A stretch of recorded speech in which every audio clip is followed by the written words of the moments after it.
Hello everyone. तो आज हम लोग जानेंगे कि डाइवोर्स का जो कम्बिनेशन होता है वो कैसे देखा जाता है, ठीक है, या फिर प्रॉब्लमेटिक मैरिड लाइफ के बारे में आज हम लोग जानेंगे। तो यहाँ पे मैंने कुछ कम्बिनेशंस लिखा हुआ है, जैसे कि अगर लगन का लॉर्ड जो है वो 6th हाउस में हो, 6th लॉर्ड अगर लगन पे हो, ठीक है, 7th house and 6th house का जो लॉर्ड है वो दोनों कनेक्टेड हो, ठीक है। कैसे होंगे वो बाद में हम लोग पता करेंगे, ठीक है। अगर 7th का जो लॉर्ड है वो रेट्रोगेड हो, शनि और मंगल अगर 7th हाउस या फिर 1st हाउस में रहे, ठीक है।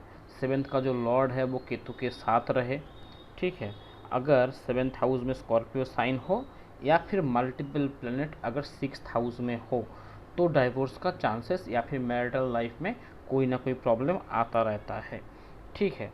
तो ये तो बहुत सारा कम्बिनेशन हो गया, है ना।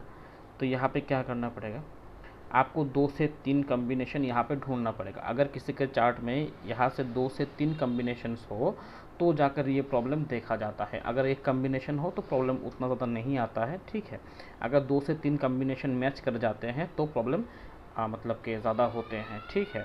अगर पहला कंडीशन क्या है, अगर लगन का लॉर्ड 6th हाउस में हो, ये है हमारा लगन, ठीक है। लगन का जो लॉर्ड होगा वो अगर यहाँ पे आकर बैठेगा तो एक चांसेस बनता है।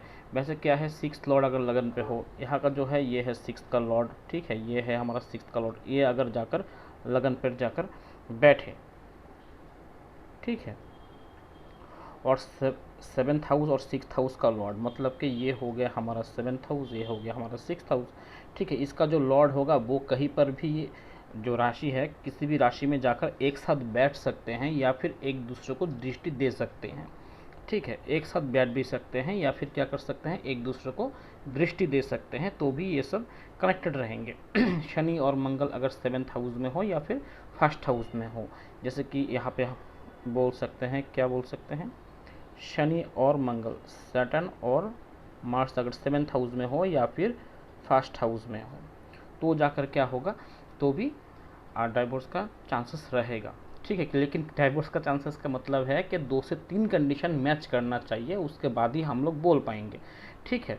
और 7th का जो लॉर्ड है वो अगर बकरी हो, ठीक है, या फिर 7th का जो लॉर्ड है, यहाँ पे 7th का जो लॉर्ड है, ठीक है, वो अगर केतु के साथ जाकर बैठे, मतलब कि मान के चलिए ये हम हो गया हमारा 7th का लॉर्ड, ठीक है, जो भी है 7th का लॉर्ड, अगर 7th का लॉर्ड प्लस केतु एक साथ बैठे तो भी क्या होगा, तो भी डाइवोर्स का चांसेस बनता है।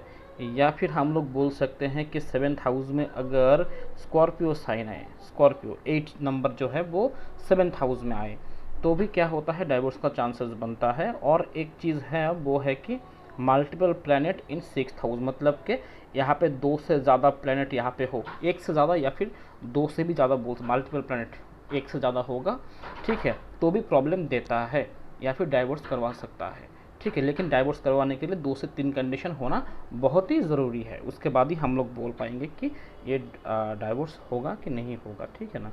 और ट्रांजिट भी लगाते हैं, दशा भी महादशा भी देखते हैं, ठीक है, सब कुछ देखते हैं, उसके बाद ही बोल पाते हैं कि होगा कि नहीं होगा। टाइमिंग करना भी एक अलग चीज़ है, ठीक है। तो ऐसे आप लोग चार्ट को चेक कर सकते हैं कि डाइवोर्स होगा कि नहीं होगा, कम्बिनेशंस है कि नहीं है, योग है कि नहीं है, ये आप लोग चेक कर सकते हैं इससे, ठीक है। थैंक यू सभी को थैंक यू।